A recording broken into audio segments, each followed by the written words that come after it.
This boy was expelled from the group. His name was Crash Valheim, born into the strongest lineage, yet treated like a failure. He was despised because of his ability to steal curses. Even so, thanks to him, the group reached the top. In the end, Crash was betrayed by his companion who stole the girl he loved and even sacrificed innocent people. Now, everyone despises him. He was betrayed by Arthur, who planned to leave him behind and go back in time with the girls. Stabbed in the back, Crash could only watch as those he once helped laughed at his death. But when everything went dark, he woke up 20 years in the past when he was still a child. Now, he has the chance to take revenge on the bastards who betrayed. The story opens with someone calling the boy a failure, asking what he's doing. The masked figure then orders him to quickly steal Lord Arthur's curse. Saying he's at his limit, he announces he's going to steal the curse now. Revealing his name, Crash Valheim, he readies his hand to use his ability. He is then described as a failure born into the strongest bloodline. Suddenly, his eye widens amidst the falling snow. Using the Black Hood ability, the other man begins the extraction process on him. Turning his face, the long-haired man continues to use his strange ability. It's then revealed that his ability can steal the curses of others. Despite bleeding heavily, he becomes a hero who fights against destruction.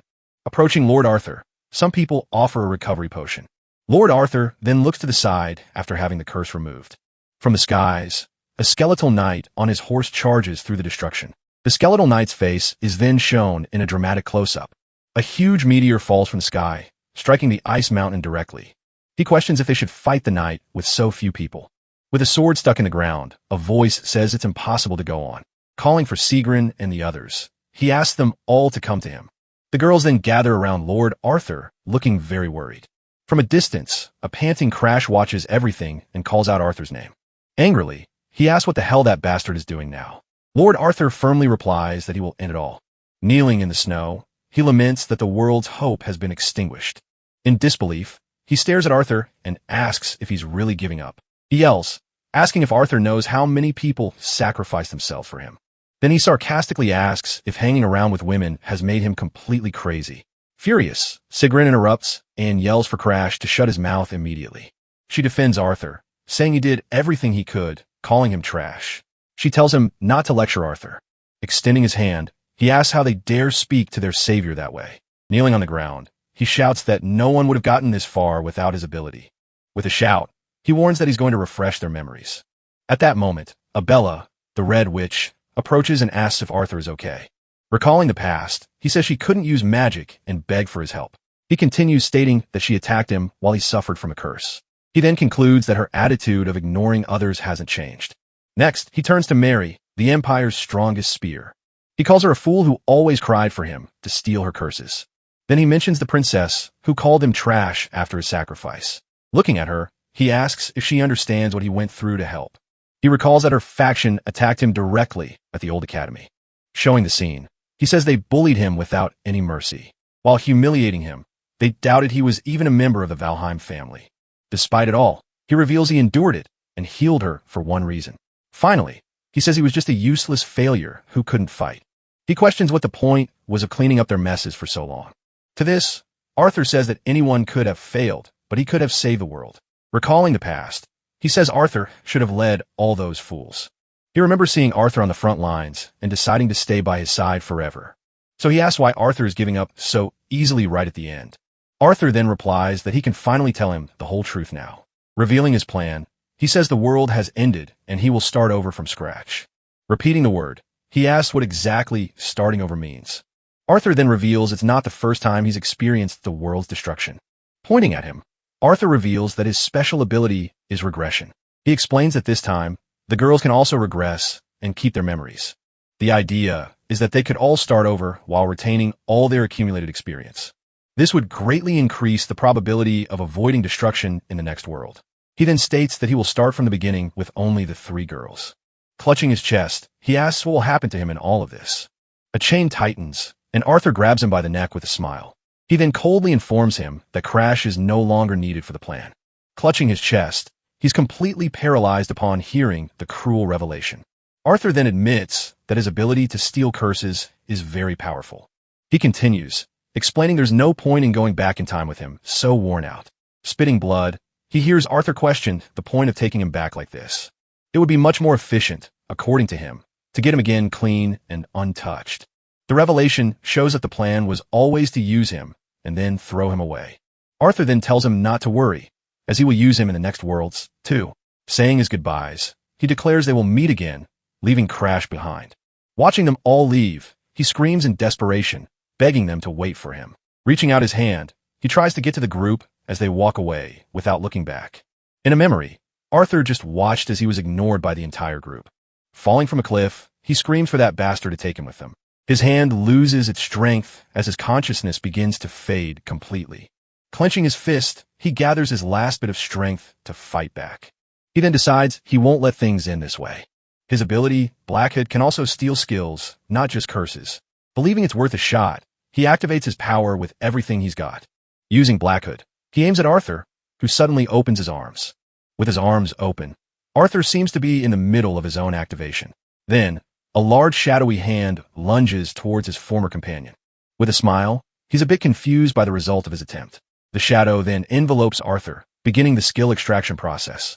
Having successfully stolen the power, he feels the ability in his hand and calls out to Arthur.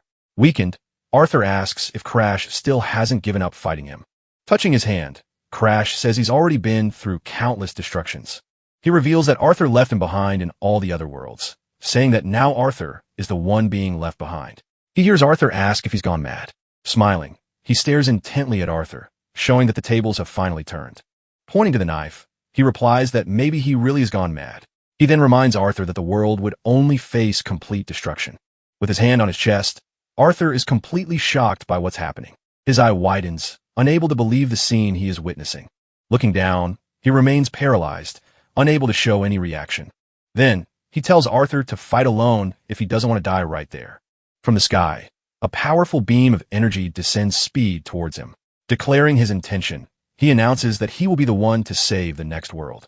The scene changes, and he appears lying down, his eyes tightly shut. His face sweating, he remains motionless in bed for another moment. Suddenly opening his eye, he seems to finally awaken from a deep sleep. Reaching out his hand, he screams in fear upon waking up in a completely different place. Looking around, he tries to understand where he is and what happened. Seeing a large window, he begins to recognize the room he's in. Sitting on the bed, he realizes he's in the house where he lived as a child. With the regression complete, he notes that he is not as young as he appears. The narration explains the world erosion, a phenomenon where one world is consumed by another.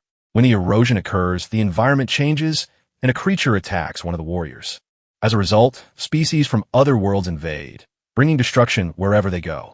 Among them, creatures that resemble humans are a special kind of threat, called world invaders. One of them attacks the village, making everyone run. Fighting against the erosion, a group of warriors prepares to face the threat. Preparing his staff, one of the members gets into position to launch a major attack. Known as the Azure Generation, the battle begins with everyone advancing together against the enemy. And there among them, he watched the situation with a very serious and distant expression. With a body that only sealed curses, he ended up joining the Azure Generation. Used as a vessel, he was betrayed and lived a miserable life. Back in his room, he looks up with a very surprised expression on his face. Waking up startled, he sits up in bed, trying to understand his surroundings. He then looks around and wonders if this is really his room.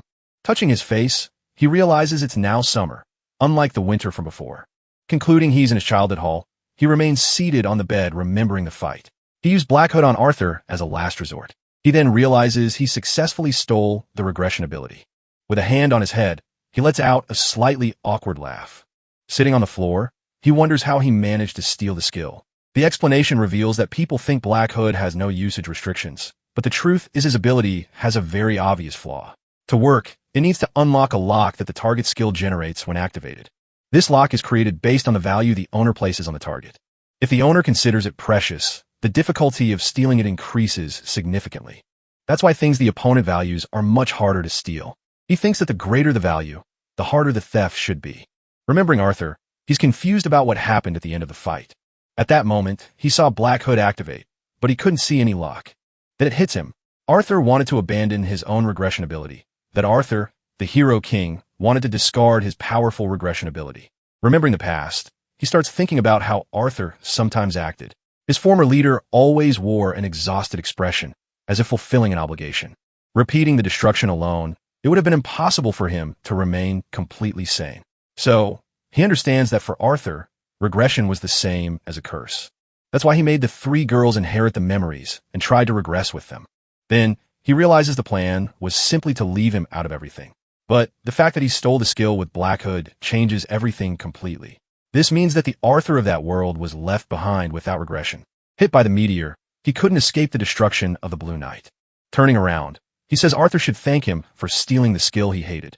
Giving a slight laugh, he seems to understand the great irony of the whole situation. He then remembers how the group always left him behind alone. They all acted as if receiving curses was something anyone could do easily. Without ever caring, they just ignored all the suffering he was going through. With a smile, he says that bastard deserved what happened to him. Looking at his reflection in the mirror, he notices his body is now very small. He then sees that he's around 10 years old with a short and muscular body. Being the result of training every day, he was trying to survive in the Valheim family. Being there, he understands he's right after the 10-year-old's ordeal ceremony. The Valheim family ceremony tested the skills and contract of each member. In it, the better the contractor, the higher the lord's status became in the family. Born without talent, none of the lords ended up choosing him during the ceremony. After that, he was kicked out of the main house with nowhere to go. He was then sent to Blue Pine Hall, where the failures stayed. Looking out the window, he recognizes himself as the biggest failure of the Valheim family. Despite everything, he's the only one who knows about the end of the world, an end that not even the powerful Azure generation was able to prevent. Pondering, he wonders if he could stop the coming destruction. He then questions if he would be able to prevent the destruction of the entire world. Placing his hand on the glass, he watches the blue sky outside. Clenching his fist tightly, he tells himself not to be a coward.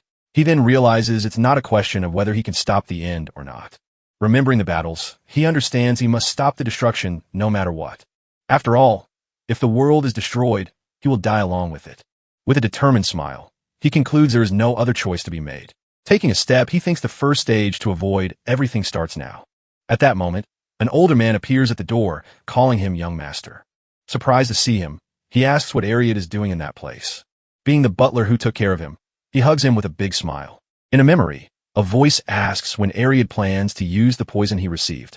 Then he discovers his brother gave Ariad the poison to kill him. Ariad was the first person who poisoned him and taught him what betrayal was. Elsewhere, a girl charges forward, taking down several opponents with a single strike. She then defeats another guard who collapses to the ground as everyone watches. Shocked, the men comment that the knights can't even lay a finger on her.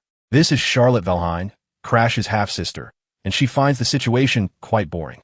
One of them remarks that he's heard she's a prodigy born once in a millennium. Just then, her half-brother Verokan overhears that she will prevent the extinction of the Valheim family. With a furious glare, he says he will end that entire bloodline. But his advisors warn that attacking Charlotte is too risky right now. With a malicious smile, he decides he'll start by killing his brother first. Changing scenes, he calls the butler Ariad for a private conversation in the room. He then claims that Crash is blocking Ariad's path to advancement. Offering a vial, he says the poison will solve all the butler's problems. Ariad hesitates, explaining that he raised the young master as if he were his own son. Sitting in his chair, Verokan just stares at him and calls his name coldly. He then asks if Ariad will choose someone else's son over his own daughter. With his head bowed, the butler firmly replies that he cannot do that. Blood then splatters onto the plate of food, staining everything on the hall floor. His hand then trembles in the air as he seems to lose all his strength. Remembering the scene, he holds Ariad in his arms and calls his name in desperation. As holds him, Ariad apologizes to the young master before finally passing away. With blood-stained hands, he hears Ariad say that he considered him a son. Letting his hand fall, he wonders what he has done now. Unable to bear the guilt, Ariad took the poison and left this world behind. The memory shows the voice asking when he will use the poison he received. He recalls the revelation that his brother gave the poison to the butler. Returning to the present, he confronts Ariad about the plan to sacrifice him for his daughter. When asked if he knew, the butler just remains silent with his head bowed. Seeing his reaction, he says it's useless if the butler is going to feign ignorance. He then turns and says the order would never have existed if he weren't such a failure. The butler just watches, surprised by the young master's unexpected reaction. Turning back to the butler, he shows a very different and determined expression. Extending his hand, he asks the butler to just follow him now. They then arrive at the Grand Library, a place filled with books and shelves. Ariad then asks why they suddenly went to the study. Pointing a finger, he orders the butler to cut that wall immediately. He then says that a Valheim butler would find the task quite easy. Stepping forward, Ariad prepares to carry out the strange order. Wielding his sword, he positions himself to make a single, precise cut. He holds the sword with both hands, focusing his energy into the strike. With a single motion, the sword slices through the wall with great ease. Opening a hole, the secret passage is revealed, and he praises the cut. Surprised by the passage, Ariad hears him congratulate him on a job well done. At that moment, the butler realizes the young master is completely different from yesterday. He then notices the passage is illuminated with moonlight pearls. Seeing the locked door, he approaches to examine the large lock. Looking at the door, he comments that the place brings back many memories. Back then, everything had already been completely burned down and was in ruins. But this time, he managed to get there before everything was destroyed. Ariad then asks if he should cut the chains locking the door. He replies no, as the chains cannot be cut by normal means. Preparing to test his abilities, he activates the Black Hood skill once more. The shadows from the skill creep forward and begin to envelop the entire lock on the door. Then, the chains shatter and the lock falls to the floor, startling Ariad. Ariad asks in shock if he has made a contract with one of the lords. He then remembers that at that point, he hadn't yet made the contract. He then replies that he made a contract with some insignificant lord. The butler just watches, left completely speechless by the drastic change. Ariad remembers that just yesterday, the young master seemed to have lost his will to live. He concludes that the boy changed overnight after making the contract. Seeing his potential, he believes the young master could become a great warrior. Ariad swallows hard, looking very tense about the whole situation. He then calls out to the young master, still recovering from the huge shock. Making a promise, he vows that he will not tell anyone about the secret. At that moment, the boy realizes the great flaw of the regression ability. By acting differently than in the past, he notices that Ariad is also changing now. But the memory of the Ariad who betrayed him remains vivid in his mind. He then thinks that by healing his daughter, he can earn his complete loyalty. Holding a peace, he decides he needs to increase his number of pawns while he's here. He says he'll think about the daughter later, telling Ariad to do as he pleases. With the secret library as the priority, he approaches the wooden door. Suddenly, the door's lock begins to react in an unexpected way. His eyes widen, surprised by what is happening right in front of him. A powerful energy explodes from the door, throwing them both back forcefully. Hit by the blast wave, he is shocked by the force of that energy. Feeling the pressure, he concludes that his grimoire is inside. Looking up, they see a shelf glowing intensely inside the secret library. Finding the book, he realizes he's in the secret library of Blue Pine Hall. It was a special place where the failed ancestors recorded their techniques and memories. They preserved the grimoires through their achievements, not because of skills. At first, anyone could enter, but because of one person, it became a secret library, and that person was none other than Damaris Valheim, a figure from the past. Being the worst failure in history, he forever marked the family's name. After being consumed by the erosion, he ended up becoming the strongest of all. Just then, he realizes that this is the grimoire left behind by the worst of the failures. Reaching out his hand, he apologizes to his ancestors for taking so long to arrive. Known as Damaris Valheim, he emerges as a figure of absolute power. Called the greatest failure, he was also the strongest in history. Because of his fame, the world's strongest warriors challenged him. Effortlessly, he catches and neutralizes an enemy's attack. Then he unleashes his strength, sending all his opponents flying. Faced with his power, no one could even stand before him. That was his devastating technique, known as extreme blood immersion. All because he possessed a method to absorb the world's erosion. Years later, a young Crash said he didn't understand how Damaris lost control. Recalling the past, he reveals that he too was targeted by terrible curses. Then, he realizes he can use one curse to nullify another. His plan was to steal a curse that could control the first one's fury.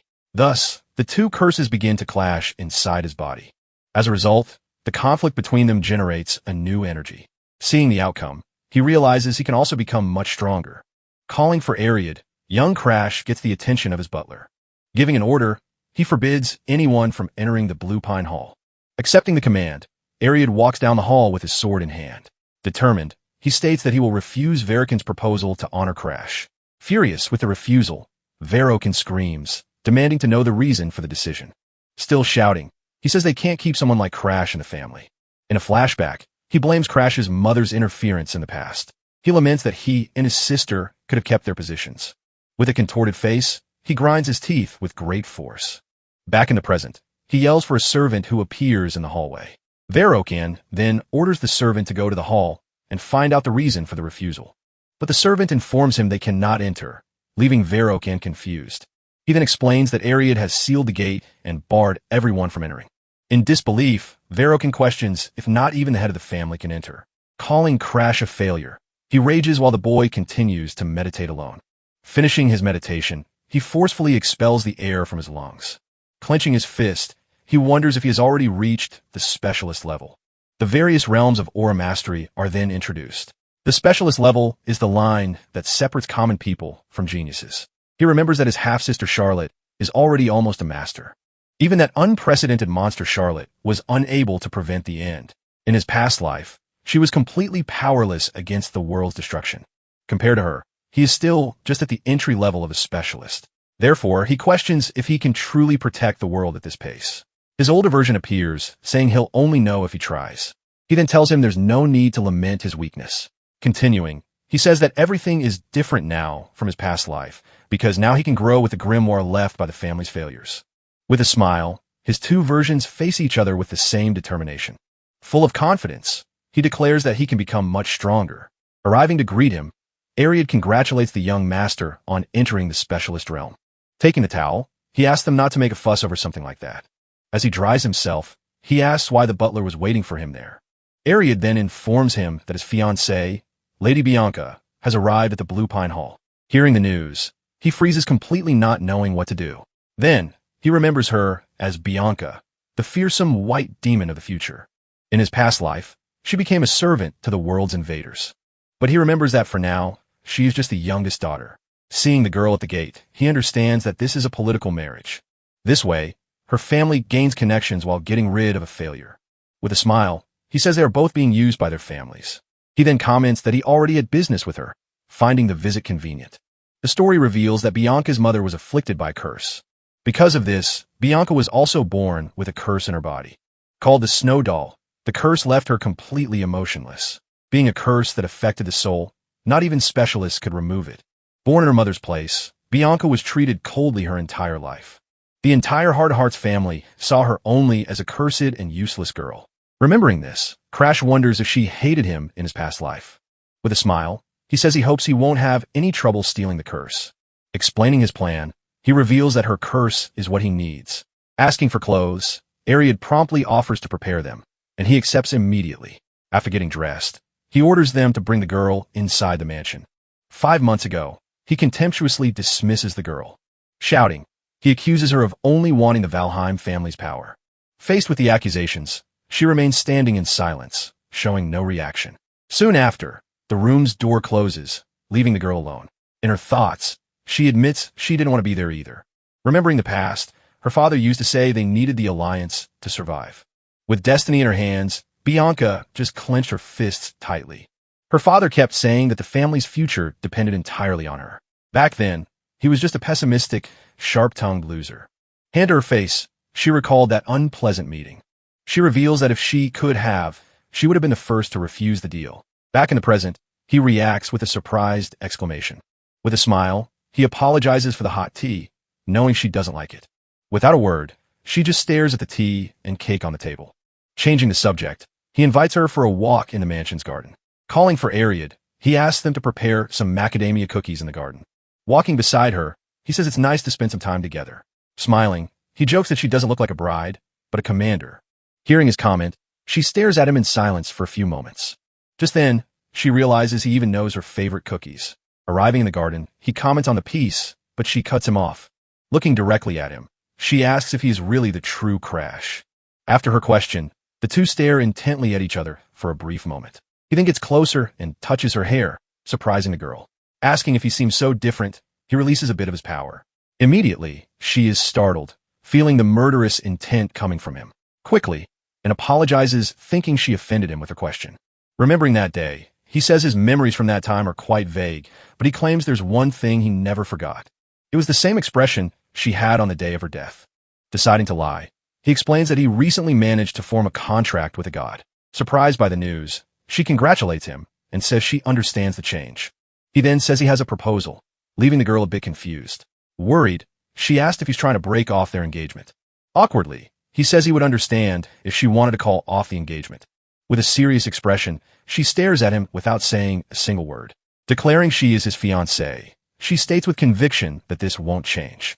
Surprised, he is speechless at the words he never expected to hear. Composing himself, he says he needs to get back to the main point of their conversation. Extending his hand, he reveals that he actually wants her curse. Not understanding, she questions why he wants a curse that no one can break. Confirming he needs the curse, he offers her a wish in return. Thinking about the situation, she assumes he wants to erase his emotions because of his family. In her mind, the family strain drove him to this extreme desire. She then questions if this is some kind of mental illness. Remembering old advice, she recalls that minds on the edge can break. After that, the person might act strangely, as if their personality has changed. That wise man warned her that if someone close reached this dangerous point, the only right thing to do would be to simply stay by that person's side. Holding his hand, she says he can overcome this without any curse. Completely confused by her reaction, he tries to explain that there has been a huge misunderstanding. Ignoring him, she says she will visit him often, maybe even move nearby.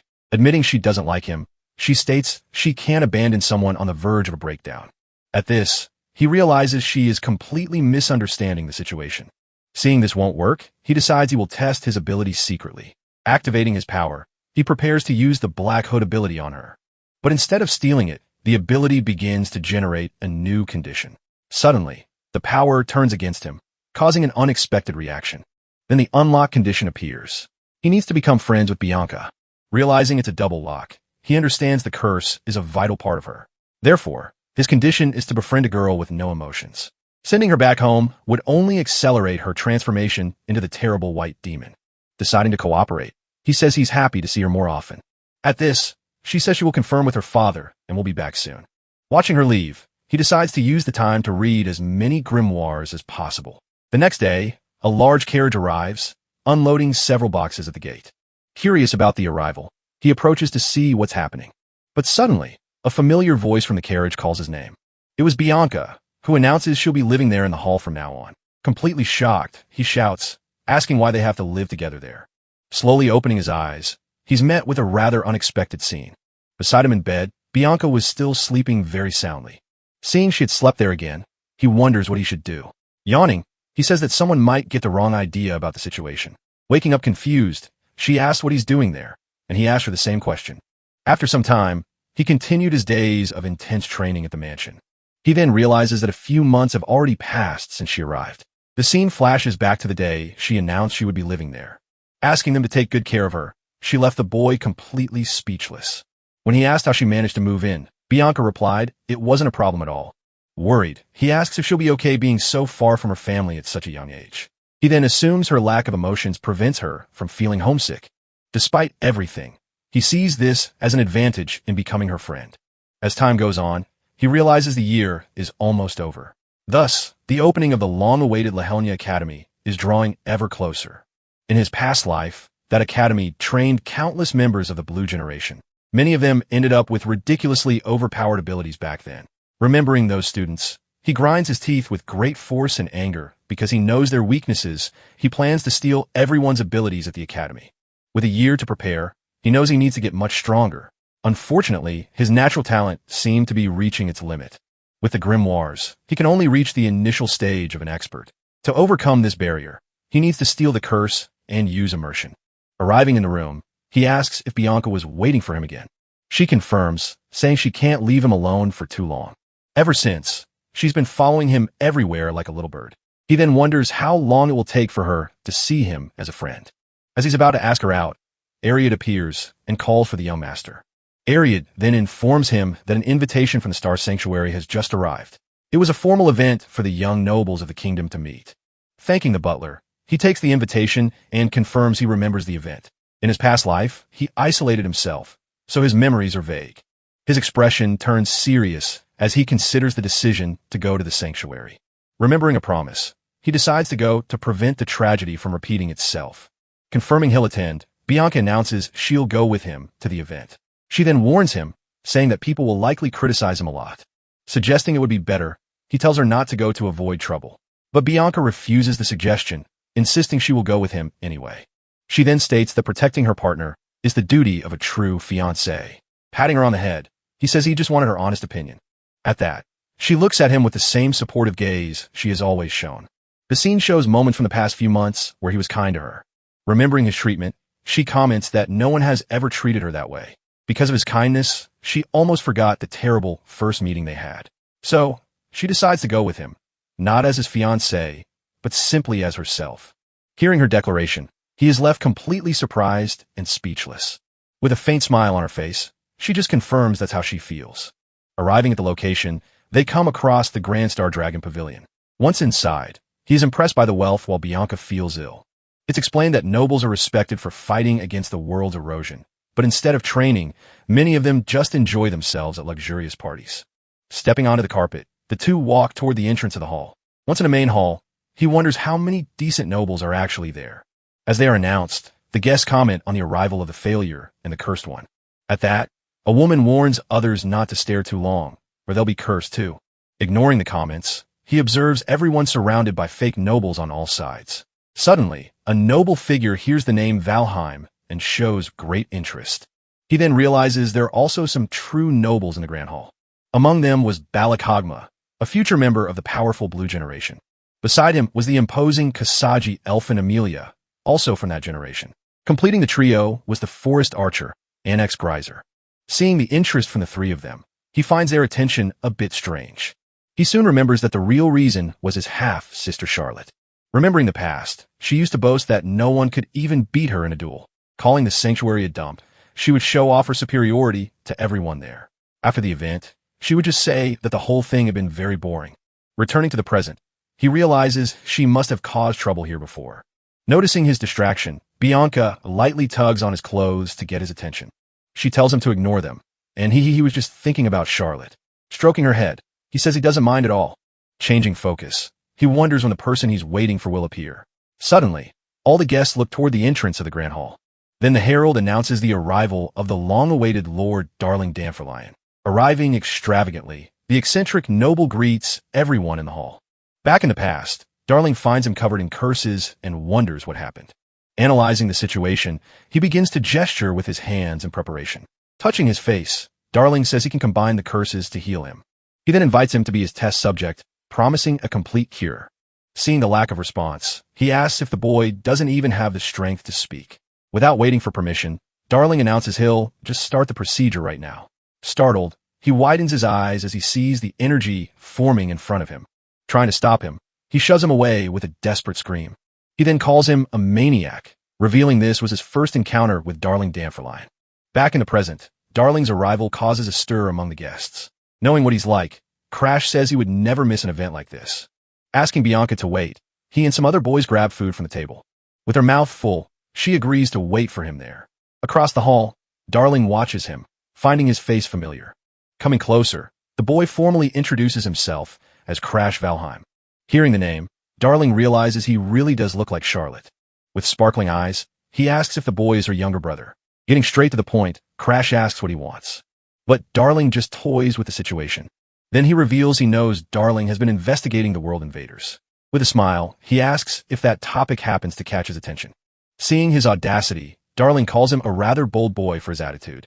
He then warns him to prepare for the consequences and closes the room's door. Now alone in the room, he wants to know Crash's current age. Before hearing the answer, he picks up a small vial, examining it carefully. Crash answers that he's 13, while Darling now holds 2 large swords. With no time to waste, he says he has the mind of a grown adult. With a smile, Darling encourages him to continue and say what he wants. Suddenly, Darling throws one of his swords toward the boy. His body frozen, he just watches the blade coming toward him. He then manages to defend himself from the surprise attack that followed. Annoyed by the attack, he yells, wanting to know what Darling is doing. With a smirk, Darling explains he just wanted to test his skills first. Finding this whole thing a drag, he just glares at the noble with irritation. Keeping up the fight, Darling says he'll listen and tells him to talk. Going on the offensive, he lunges with a quick strike against the noble. Blocking the blow, Darling asks if he wasn't a talentless failure. Crossing swords, he replies that he trains every single day without stopping. Then he reveals he can help with his research on neutralizing curses. Surprised, Darling asks what he knows about alchemy to be able to help. With a focused gaze, he continues to defend against the alchemist's attacks. Taking a quick step, he prepares to turn the tables in the fight. Caught by surprise, Darling is left speechless by the unexpected counterattack. Disarming him, he reveals he knows about the work on the erosion curses. He then explains that the theory is to use other curses to nullify them. Stopping the fight, Darling now listens intently. Holding his sword firmly, offering his help, he says he will collaborate on that important research. He then reveals he'll do it, using his ability to steal any curse. Completely shocked, Darling can't believe he can use aura that way. Thinking about the proposal, he begins to understand the possibilities of this collaboration. With a smile, he says, "This is perfect," and asks for the price. Rejecting the idea, he explains he needs a potion to suppress curses. He then adds that just stealing others' abilities won't be enough. After all, not even the blue generation could stop the apocalypse in the past. Being a failure, he states that he needs to try every possible method. Darling comments that he seems to have regained the motivation he lost at Charlotte. Thus, the overwhelming genius and the stubborn misfit are shown side by side. Seeing the two siblings, Darling blushes completely, at a loss for words.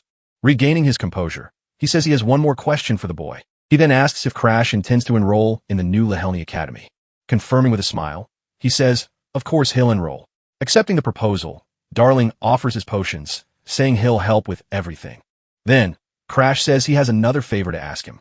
Asking about the discoloration disease, he wants to know if Darling is familiar with it. He then asks the alchemist to create a cure for that incurable disease. Darling says even he can't do it, but Crash claims he succeeded in the future. Lowering his gaze, he maintains his serious and determined expression on the matter. Clenching his fist, he shows all his conviction in what he just said. Then he states with absolute certainty that Darling can do it without a problem. His pride wounded, Darling cracks a smile, accepting the proposed challenge. Sealing the deal, the two bump fists in a gesture of trust. Already at the door, he says something has been bothering him a lot. He then asks if Darling likes his sister. Receiving an overly enthusiastic response, confused, Crash asks about and talking about boyfriends and empty places. Darling explains that he also likes men, as he's interested in both. Hearing this revelation, he's completely shocked, not knowing how to react. In shock, the noble shouts, questioning if he really heard the word by force. Crash then accuses him, saying he was about to lay a hand on a 12-year-old girl. He continues the accusation, and the noble panics, screaming it's not like that at all. Desperate, he yells that he was just following Lady Claudia's orders. Surprised, Crash wonders if he means Claudia from the Kingdom of Starin. He explains that the order was to take Lady Bianca, and he had to use force.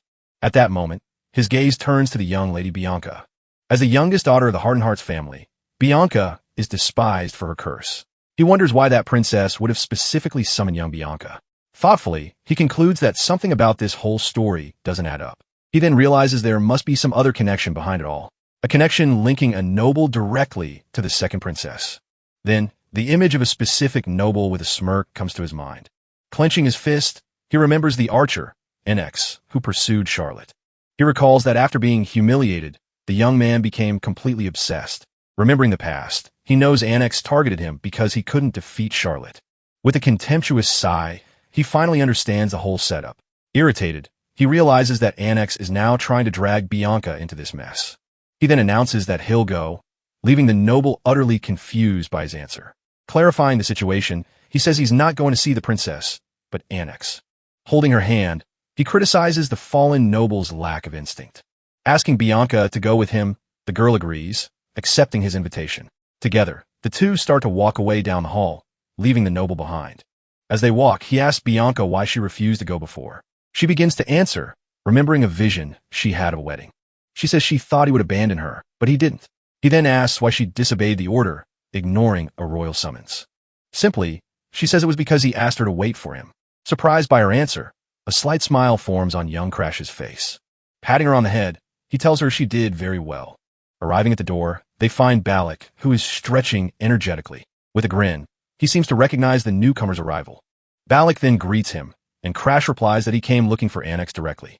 He explains that Annex had already given orders to let the boy through. Seeing the situation, Crash remembers that this was Balak Hogma, the young tiger. He recalls that Balak is a talented swordsman and completely unpredictable in combat. Heading toward the door, he realizes Annex sent him as a test.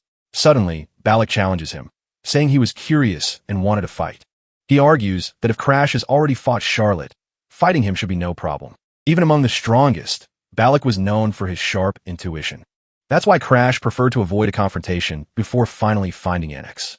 Looking into his eyes, Crash realizes the young man won't give up so easily. With no other choice, he accepts the challenge and clenches his fist, preparing himself. Just then, Balak lunges forward, launching the first attack against young Crash. Dodging the blow, he leaps over his opponent with a precise acrobatic move. Planting his hands on the floor, he quickly spins his body to launch his counterattack. Then he comes down with a powerful strike, hitting Balak directly in the chest. With a concentrated expression, he puts all his strength into the single punch. The impact sends his opponent flying violently backward across the hall. Balak falls to the floor, knocked out by his opponent's swift and devastating attack. After the strike, he observes the fallen body, a little surprised by the result. Getting up, Balak says that Crash really doesn't hold back in his fights. Rubbing his neck, he replies that Balak himself was the one who challenged him. Excited, Balak asks for another round and questions if he can use his weapon this time. He then asks, more seriously, if his opponent can even stand. With a smile, Balak gets ready, but blood starts to trickle from his nose. Confused, he notices the injury a second before losing consciousness. Unable to stay on his feet, he falls backward, finally defeated. At that, Bianca asks what he did, and he answers that it's a secret technique. The technique is described as a short-range strike passed down from his ancestors. He remembers saving the secret technique before everything burned down. Explaining to Bianca, he says this move has saved him countless times. Looking at the fallen Balak, he warns that the guy won't be getting up anytime soon. Just then, the hall door opens, revealing what awaited them inside. On the balcony, Annex and Kasagi turn around upon hearing the noise from the entrance. Annex then asks, surprised, what could have happened to the guard Balak? With a sideways glance, Annex admits he's surprised that Crash defeated Balak. Crash retorts, asking if that wasn't the plan all along. Pointing at his rival, he says he came to settle things with him personally. Annex asks how he figured it all out, and Crash ironically confirms the rumors of him being a failure. Approaching him, he warns that after he defeats him, this story will be different. With a smile, he says that after this fight, the rumors about him will change. He says if the rumor is true, fine, but that changes today. With a smile, Annex just stares at him in silence, not rising to the challenge. Crash then remembers his former colleague, a nobleman named Annex Greiser. In a flashback, he recalls the time they spent together at the Academy and in the Azure generation. After all this time, he realized Annex only kept him around because he was useful. His purpose was to be bait thrown in front of dangerous monsters. In the chaos, he grows desperate, seeing that everyone else has fallen. Clinging to the edge, he begs for Annex's help, who just watches him from above. Annex explains that his reputation would be tarnished if it were discovered that he led them into a trap.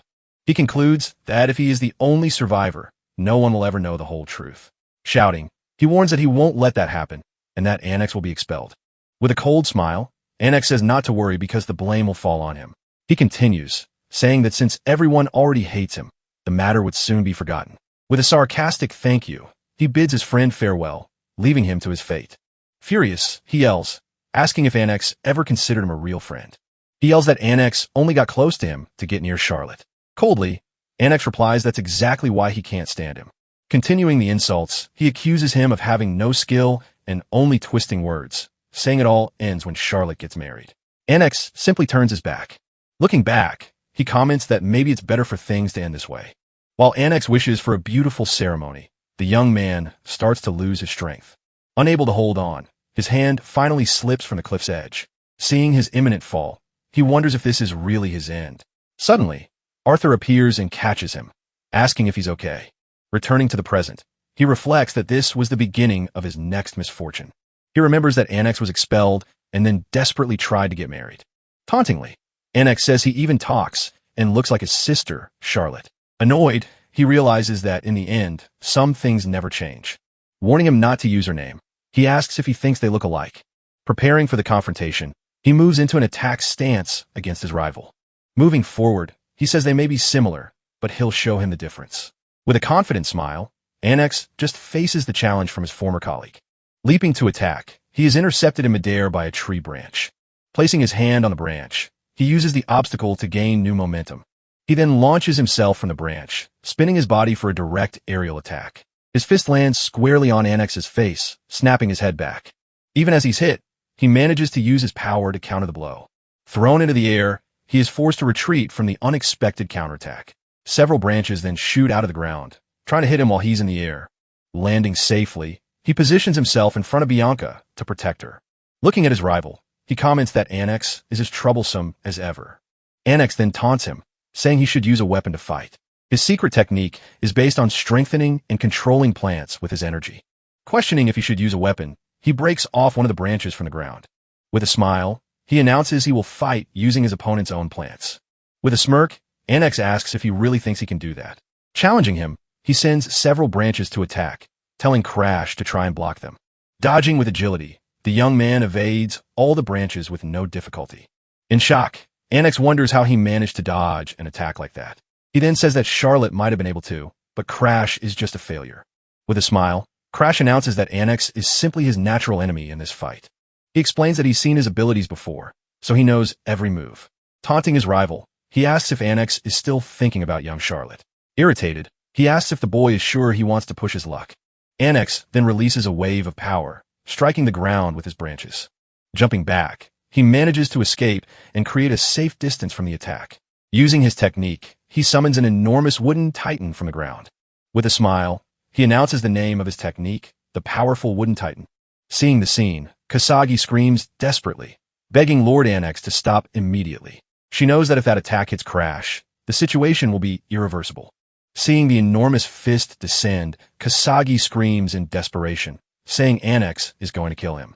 Facing the attack, he simply closes his eyes, maintaining a calm and focused posture. Remembering the past, he recalls a grimoire in Blue Pine's secret library. Written by an ancestor, the book belonged to a man who trained relentlessly. The grimoire then described the perfect union between a swordsman and his own blade. Having been pushed to the limit by his curses, he is able to understand that secret, saying that he and the sword are one. The branch in his hand glows. With a single strike, the wooden titan is completely split in two. Holding the blade of pure energy, he stares at the result of his powerful attack. A massive slash cuts through the titan and destroys part of the balcony right behind it. Seeing the destruction, Annex and Kasagi look at the scene, completely paralyzed. Amidst the dust, he turns and gets his rival's attention. Letting the branch fall, he warns Annex never to be arrogant with him again. With his defeat, Annex falls to his knees, completely drained of strength. Seeing the titan crumble, Crash pants heavily, feeling the exhaustion from his final blow. He then realizes he's used all his strength, barely able to move now. His legs tremble, making it hard to walk as he nearly loses his balance. Bianca supports him just as Darling runs over, offering to help carry him. Suddenly, he reacts in pain and starts coughing, startling everyone there. Darling warns that he'll die at this rate and asks Bianca to hand him over. Pleading for her trust, he finally manages to take the young man into his arms. As he carries him, the nobles comment in shock about Annex's defeat.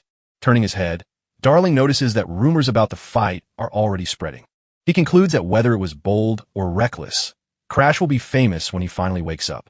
Still, something about what happened at the party that night bothers him. He remembers Annex's expression and feels his rival is planning something else. Carrying him, he tells the boy not to die before helping with his research.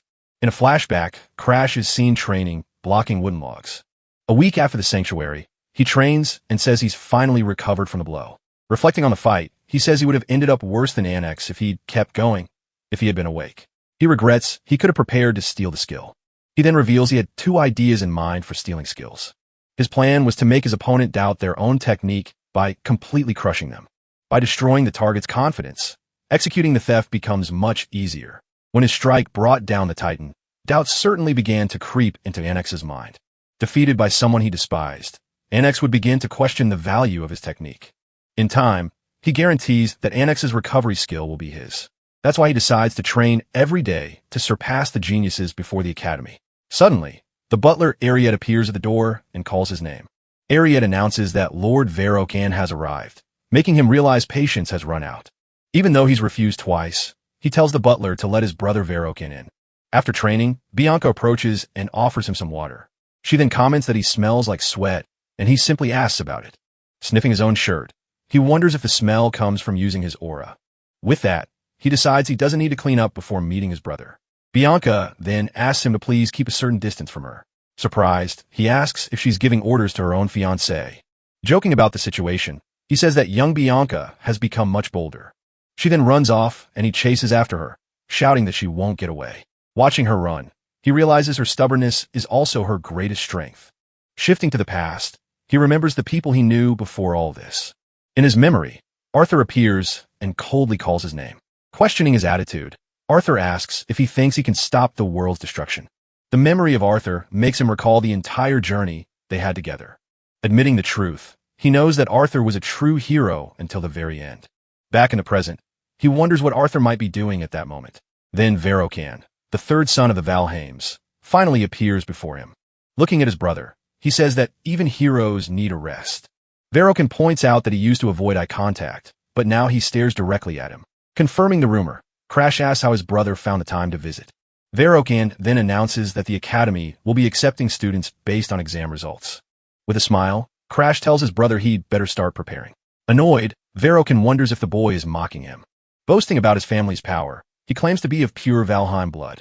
He warns him not to get arrogant for defeating Annex, calling the situation a joke, saying it's normal for a commoner to worry. Crash simply replies, "I imagine so." Verokan gets angry at his tone and asks what he meant by that. Changing the subject, he says he came to deliver a direct order.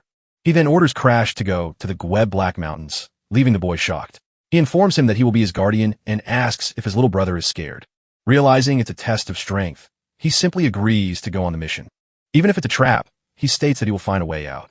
Seeing that he's leaving, Bianca asks where he's going and he tells her not to follow. With a smile, she replies that she won't, surprising the older brother. Verokan gets angry, saying it's absurd to send a boy to such an event. Stepping in front of her, Crash confronts him and declares that she is his fiancée. At this, the two brothers stare each other down, not looking away for a second. Without another word, Verokan simply turns and leaves them. Afterward, he gently strokes her hair and tells her she did very well. She replies that she didn't do anything, but says that's fine. Stroking her hair, he just asks her not to faint again. Before leaving, he tells her he will be back and says goodbye to young Bianca. A dangerous phenomenon, world erosion invades and alters reality. Over time, the environment changes and the area can be completely transformed. Arriving at the mountains, they realize the place has turned into a large swamp. A soldier reports that the erosion is level 3. He then comments that an intermediate level squad could handle the job. Another soldier points out that Verokan is an advanced specialist and can handle it all easily. At that moment, Verokan turns and gets his younger brother's attention. He says he brought him there so he could get some field experience. With false excitement, he thanks his older brother for the opportunity. But the only reason he was there was for one thing, a secret objective. He wanted to test a new method to control his own rage in battle. Without wasting time, he charges forward and easily slices one of the creatures in half. Meanwhile, the knights complain that the enemies never stop coming. He warns them about the monster's bites and how they should protect themselves in combat. Impressed, a young soldier asks if he's ever fought in a world erosion before. Replying to the soldier, he says he's only 13 years old. Verokan wonders how a failure can be so calm during his first erosion. He remembers that during his first time, his pride was completely shattered. He then realizes his brother's attitude is completely different from his own. With a smirk, he tells Verokan not to compare him to him. Hearing the taunt, his brother becomes visibly irritated by that response. Verokan then places a hand on the hilt of his sword deep in thought. He then starts to wonder about a future possibility. He considers what would happen if his younger brother grew up like Charlotte. The idea of Crash surpassing him would make him the family failure. Angry, he yells asking why his brother doesn't just become like him. Crash then calls out to him, pulling him from his dark thoughts. He warns that they're close to where the main creature should be. With a smile, Verokan says that luckily it seems easier than before. But he warns him, saying they need to be even more alert because of that. Explaining the situation, he warns that a single creature sustaining the erosion is dangerous. At this, Verokan yells at the knights not to lose their nerve because of him. Telling them to handle it quickly, he dismisses them into the forest to fight. Deciding to focus on his own goal, he concentrates to begin his plan. With enhanced vision, he says he can now see the erosion's energy. Taking off his mask, he prepares himself and says all that's left is to absorb the energy. But he admits he's nervous as the whole process is very dangerous. His eyes then widen from the immense pressure of the energy in his body. Suddenly, he coughs up a huge amount of blood, yelling the word step. Verokan asks if he's okay, and he says he just tripped on the ground. Refusing help, he coughs up more blood and feels the energy's effect. He explains that the energy is like a toxin, but he can handle it. Following the grimoire, he begins to mix his aura with the erosion's energy. His aura then merges with the energy, flowing like a powerful river. His eyes then change, showing the result of the fusion of the two energies. Feeling the energy, he hunches over trying to resist the advance of the rage in his body. He then understands what the rage is like, realizing that anyone else would have gone insane by now. Because of this, he decides it's time to use that secret family technique. Recalling the story, he remembers the blind ancestor who found the hidden library. Unable to read the grimoires, the ancestor sealed the door again forever. But he left behind a single grimoire so no one else would get trapped. That grimoire taught the secret art he was about to use. A powerful energy then begins to emanate from his entire body, a perception through aura. The technique was known as the sixth sense. With it, he can clearly understand everything happening around him. Using the technique, he realizes the place is no longer shrouded in rage. Seeing the storm of energy subside, he finally overcomes the rage with his power. Despite his success, he wipes the blood from his mouth, feeling the side effect. Knowing it's temporary, he understands the rage can return at any moment. Because of this, he realizes he still needs Bianca's snow doll curse. Clenching his fist, he says he managed to stabilize his energy, even if just for a moment. For the first time, he feels he has reached a new level of power and control. Just then, he senses a strange presence and turns, wondering what it could be. Before him, a huge creature of flesh with a human face appears out of nowhere. With its eyes closed, the creature's face seems strangely calm and serene at first. Then, the monster's eyes open, revealing a completely hostile and dangerous intent. Attacking the knights, the monster begins to destroy everything in its path. Watching the creature transform, he realizes that it was the core of the erosion. With a terrifying roar, the monster reveals its true and terrible final form. Completely shocked, Verokin can't believe what he's seeing right in front of him. At that moment, he also freezes, understanding the gravity of the dangerous situation. Before the two brothers, the demon of 1,000 faces finally reveals itself completely. Holding his sword, Verokin prepares to lead the attack against the great monster. Then, the blade of his sword begins to glow brightly with his energy. A fiery energy then completely engulfs his entire sword. With his weapon in flames, he prepares to use his technique called Ignis. Amazed, the knights remark that Lord Verokin's power is spectacular. Looking at the scene, he remembers that skill called Ignis. In a flashback, he recalls the same skill that burned his arm before. Alone, he watches his brother prepare for the coming fight. He remembers how his brother used to be completely unbalanced in combat. He then wonders what could have changed in his brother after so much time. With a smile, he says he hopes nothing has changed about his brother. Meanwhile, the monster attacks the knights, who cry out about the enemy's curse. One of the soldiers screams in fear, questioning the curse that erases faces. Another knight says that if even the senior members are struggling, there's nothing they can do. Seeing the danger, one of the knights warns that they should retreat immediately. Ignoring the warning, Verokin charges forward, preparing to attack the monster alone. Leaping into the air, he descends with his flaming sword, striking the monster. Hit by the fire, the monster screams in pain from the powerful attack. The impact causes a huge explosion, devastating the entire battle area. Reaching out his hand, he yells for the knights not to give up and to seize the opening. Astonished, the knights are impressed by Lord Verokin's power in combat. Excited, the soldiers shout to follow their commander's lead in the battle. With a smile, Verokin wonders if his younger brother is watching all this. He then looks for his brother, but can't find him, wondering if he's dead. Then he realizes the young man wasn't looking at him, but at the monster. Surprised, he turns and looks in the same direction his brother was facing. He then notices the monster is crying tears of pure blood. Seeing this, the faces on the monster's body begin to cry as well. With its eyes completely black, Verokin realizes this is anything but normal. With a nervous smile, he understands the situation is very bad for everyone. As he moves toward the monster, he is quickly surrounded by its shadowy arms in the air. Feeling an impossible pressure, he wonders what is happening. He then decides they need to kill the demon before the situation gets worse. Shouting for everyone to attack together, he leads a powerful wave of fire against the monster. When he sees the attack didn't work, he questions how that could be possible. He then orders the knights to attack again before the monster transforms. Furious with their hesitation, he yells at the knights for being afraid of the creature. Suddenly, he realizes all his soldiers are completely paralyzed. Realizing the situation, he understands the curse affected them without even touching them. Then he remembers the disturbance and realizes everyone has already been affected. Facing the creature, he understands the trap they have all fallen into. The scene changes as a heavy storm begins to pour down over the entire forest. With a tightness in his chest, he starts struggling to breathe properly. Lying on the ground, he screams in desperation, saying that it's killing him. With a final scream, he feels he's going to die in that dark, rainy forest. Amidst the rain, a huge, shadowy hand moves to attack the young Verokin. Desperate, he wonders why this is happening to him right now. A voice then says he's going to die because he is simply pathetic. The voice continues, saying he lost his knights and ran away like a coward. Therefore, the voice says he will die as the great failure that he is. The monster's large hand then lunges forward to strike the young Verokin on the ground. Screaming in desperation, he tries to shield himself from the blow with his arm and his sword, but the fist hits him squarely, throwing him far away with its force.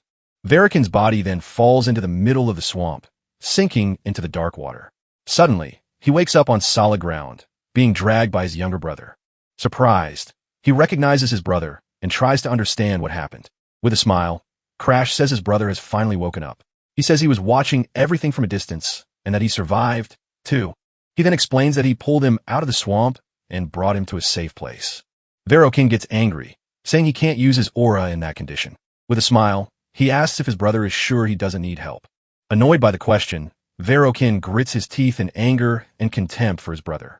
He then shouts that he doesn't need help from a fool like his brother. Suddenly, a noise catches his attention and leaves him completely terrified. Worried, he asks if the demon is still nearby. Looking at the erosion, he says the field may have closed in around them. Terrified, he realizes they can only get out if they kill the thousand-faced demon.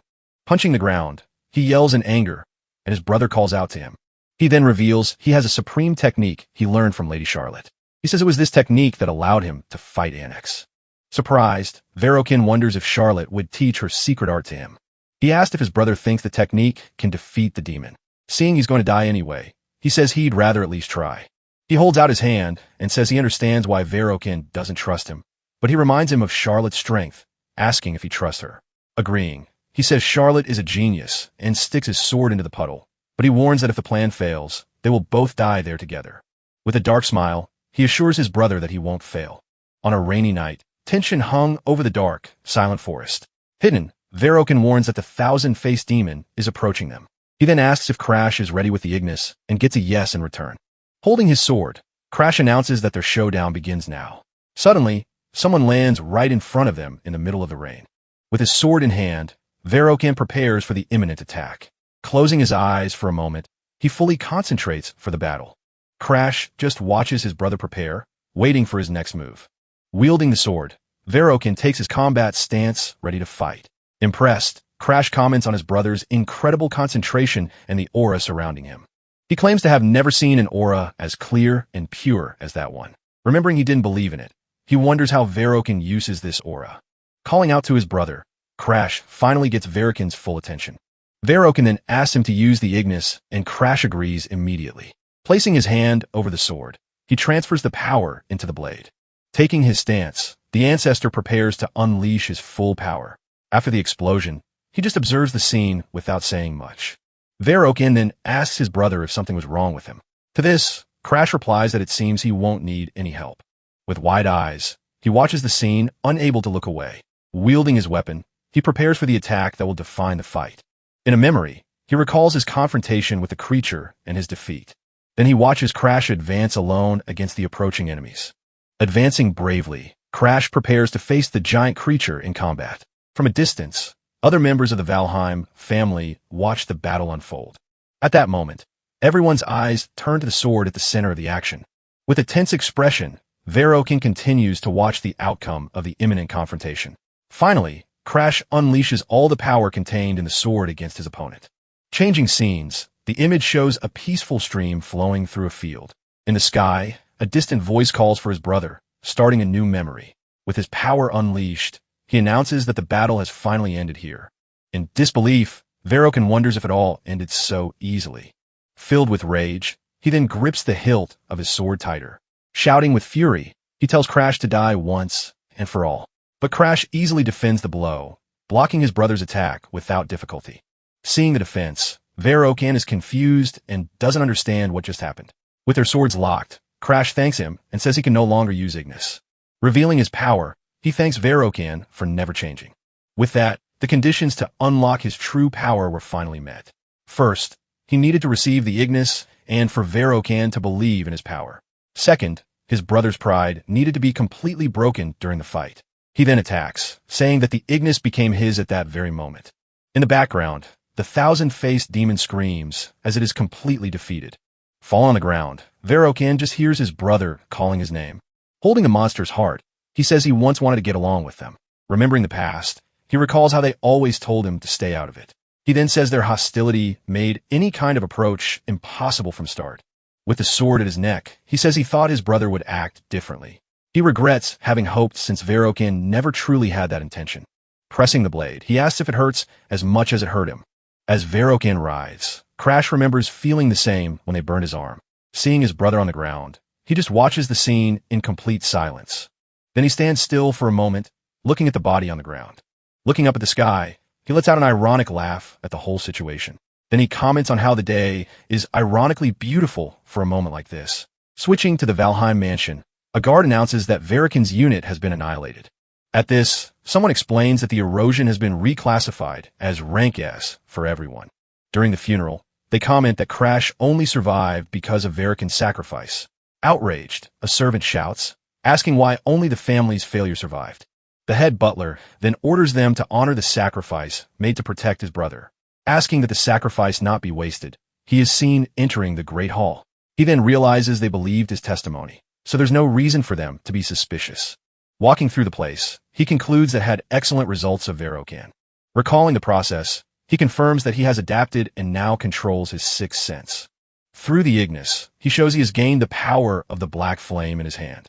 He explains that the flames are an ace up his sleeve and that no one else needs to know. Arriving at the door, he prepares to deal with the problem of the official investigation. After a voice grants him entry, he notes that the cause of the problem is unknown. Knowing the truth, he knows the blame lies with the invader who uses their servants. A woman receives him there saying that Lord Crash had finally arrived. Introducing herself as Sapphira, the investigator informs him that they were waiting for him there. Noticing the black star, she surprises him with her sudden perception of the mark. She then comments that she didn't expect to meet him again so soon, leaving the young man quite confused. Calling her an immortal, he decides to propose a direct deal to her. Pointing his finger, he offers to erase her immortality forever. With a different kind of smile, she asks if by any chance he might be the regressor. Revealing her other form, she says that fate sent her to the wrong man. In a flashback, the immortal known as August is shown completely chained and defeated. Before the regression, they try to steal his immortality, but ultimately failed their mission. Then, Lord Arthur explains that now he can barely regenerate without any power. Mary Diana understands he used servants because his body was cursed and immobile. Annoyed, Sigrun questions if it's truly a pity, recalling the chaos he caused. Grabbing her arm, Sigrun warns her not to act so self-righteous. Then, Lord Arthur declares the problem is over and there will be no more needless fights. With a steady gaze, he comments that it's still a great pity. Crash then appears agreeing they couldn't steal the enemy's immortality. Damaris then says that even if he were reborn, that would be impossible. He explains that the condition was absolutely impossible for anyone to fulfill. Back in the present, she asks once more if he is the regressor.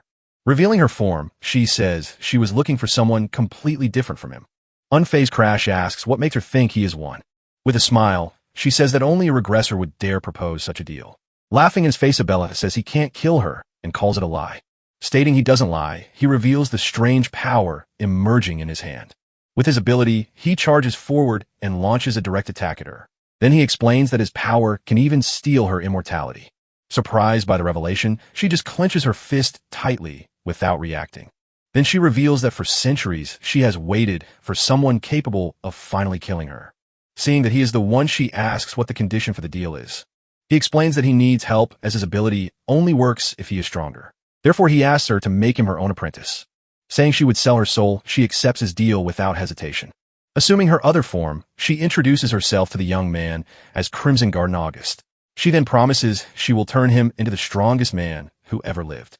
Feeling the pressure of her aura, he realizes her power is overwhelming. Remembering her power, he knows that with her help, he can become stronger. With a clenched fist, he vows to protect his world with this borrowed power.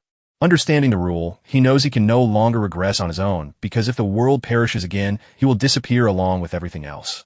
Happy to have her by his side, he calls her Krim while extending his hand. Hearing the name, she questions him, seemingly not recognizing the word he said. With a slight smile, she calls him Crash, changing the tone of the conversation. Next she demands he call her master and flicks him. Relieved, he says he can now finally leave that place forever. Watching him leave, she asks if he no longer lives in that large mansion. Just then, a hooded woman appears. While he barely remembers his parents, informed that his mother is requesting him, he is surprised by the unexpected summons. The woman confirms the request, adding that she also has another message for him. She then reveals that the head of the family wants to meet him, leaving him shocked. He immediately imagines his father, sensed something through the connection with the stars. Asking him to wait, the woman informs him that Lady Arya wants him at the mansion.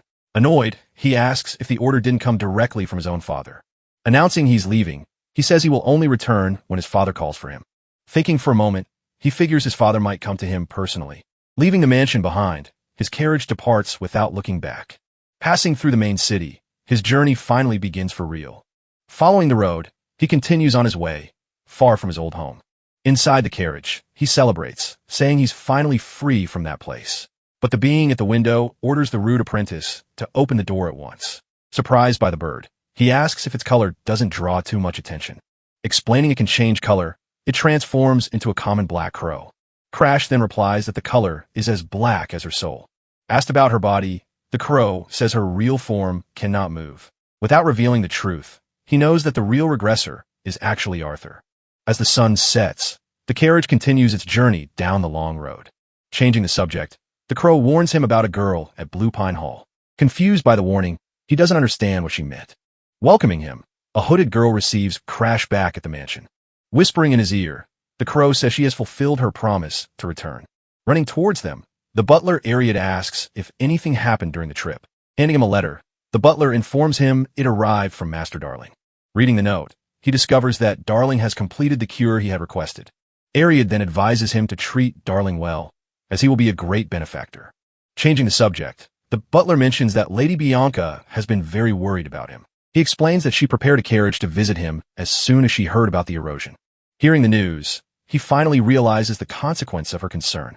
Without checking her curse, he sees a strange energy begin to manifest. Just then, the first condition to unlock the seal is revealed: be friends with Bianca. With the condition met, the unlocking process is finally completed successfully. Shocked by the result, he sees that Bianca's first lock has been released. Seeing him stare, she asks if there's something on her face. He says no, just that he wanted to introduce her to someone new. As she reaches out to take the bird, he introduces the crow, Krim. Hugging the bird tightly, he asks if she really likes animals that much. Averting his gaze for a second, he remains silent for a brief moment. Then, the second condition is revealed to become the most precious person to her. The possibilities are then shown, be it a father, a son, a friend, or a lover. Since he's her fiancé, he says,